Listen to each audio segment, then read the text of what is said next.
Salam saudara, selamat pagi. Kenalkan saya Pendeta Yeni dari Bandung Barat.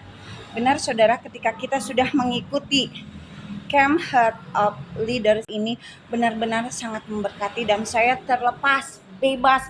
Yang selama ini saya rasakan saya ada akar kepahitan dengan hamba Tuhan sendiri ya Pak. Ya saudara, di mana tahun 2018 pada saat itu pada 2018 ini saya sudah melayani tepat 18 tahun. Saya suruh mengisi satu formulir seperti data ulang gitu kan. Dan salah satu isinya itu yang harus kami contreng dan disetujui dengan tidak melakukan kegiatan atau pelayanan di luar gereja. Semua harus melalui gereja. Saat itu saya merasa keberatan dan saya tidak mau. Saya langsung datang ke gembala sidang setempat. Saya bertanya, kenapa saya tidak boleh melayani di luar? Kayak memberi makanan siap saji ke jalanan apa segala. Padahal itu yang kami lakukan. Kami menggunakan uang kami pribadi. Kenapa kami harus melayani, harus melalui gereja? Saya tidak paham seperti itu, saya bilang. Saya berzina tidak, mencuri tidak. Kalau saya melayani di jalan, masa saya harus lapor sama gereja? Saya keberatan dan saya tidak mengisi form itu. Akhirnya saya dikeluarkan. Secara manusia, saya jujur, saya tersinggung dan menyimpan rasa sakit hati itu. Dan bukan hanya sampai di situ. Kira-kira tahun 2021, kebetulan mama saya meninggal dunia. Saya masih ingat, siapa tahu, dan saya tidak berpikir kalau mereka tuh akan pasang tarif seperti itu ya. Saya datang minta dilayani karena mama saya meninggal, mereka bersedia dan mereka langsung pasang tarif untuk WL, singer, pembicara dan lain-lain sekian. Saya tidak keberatan dengan hal itu dan saya juga menyanggupi. Hari pertama mereka layani dengan baik dan dengan penuh sukacita. Ya, memang hari kedua minta dilayani oleh gembala sidang mama saya, karena mama saya juga termasuk pengerja yang setia, pendoa yang setia. Dimana kalau ibadah jam 7, mama saya jam 5 sudah pergi ke gereja dan mendoakan gereja itu. Jadi saya info gereja tersebut untuk melayani mama saya dan mereka juga secara welcome untuk melayani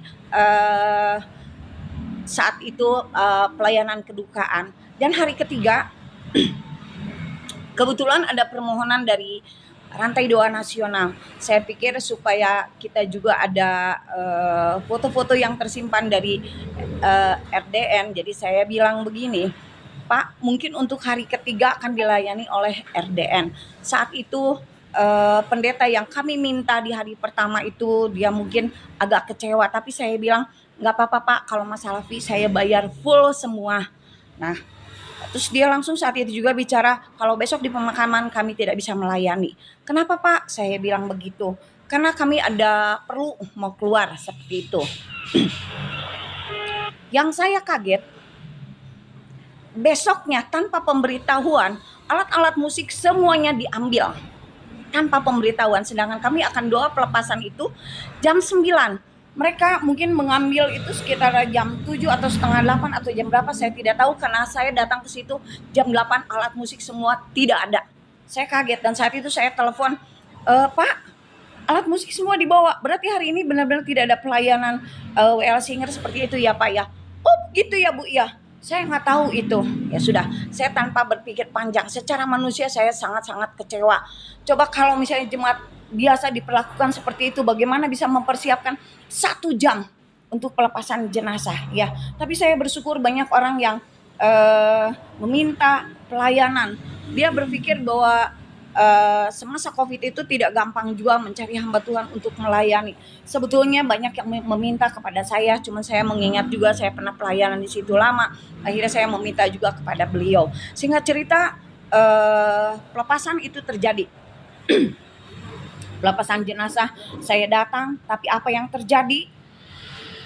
alat musik semua diambil dan saya langsung telepon teman saya membawakan semua alat musik yang diperlukan untuk pelayanan. Dan ada hamba Tuhan dari FBI, dia juga datang, yang seharusnya tadi malam dia datang karena ada sesuatu, akhirnya dia datang pagi dan dia bilang, "Wian, apakah sudah ada yang melayani di pemakaman nanti?" Saya bilang tidak ada. Akhirnya dia ambil alih dan semua berjalan lancar. Ini berkat Tuhan. Secara manusia saya mengalami sakit hati yang saya pendam, ya. Kenapa kok hamba Tuhan bisa seperti itu dan pasang tarif dan juga bisa meninggalkan pelayanan dengan begitu saja dengan menarik alat-alat musik seperti itu, ya. Tapi saya bersyukur ketika saya mengikuti Camp Heart of Leader, sangat-sangat memberkati saudara. Saya mengalami pelepasan dan terbebas dan saya tidak lagi memendam rasa sakit hati itu. Saudara, saya berharap saudara-saudara yang sudah dan belum mendaftar acara ini, seminar ini benar-benar sangat memberkati. Saya berharap saudara dapat mengikuti karena acara ini benar-benar sangat memberkati dan saat ini saya sudah terlepas, bebas. Bahkan saya kalau ketemu pun saya suka menyapa. Kalau saat itu mereka suka datang ke sini, saya bilang sama karyawan, kalau ada bapak itu datang bilanglah nggak ada. Karena ini, tapi sekali waktu saya sempat membicarakan kejadian seperti itu dan dia menangis dan meminta maaf kepada kami. Ya, kami sudah melupakan itu dan kami juga sudah terlepas, terbebas. Memang Camp Heart of Leader sangat memberkati buat kami. Saya sarankan Anda jangan menunda lagi waktu yang sudah Tuhan berikan, karena kesempatan tidak pernah datang dua kali. Sampai ketemu di Camp Heart of Leader yang akan diselenggarakan di Jakarta. Tuhan Yesus memberkati.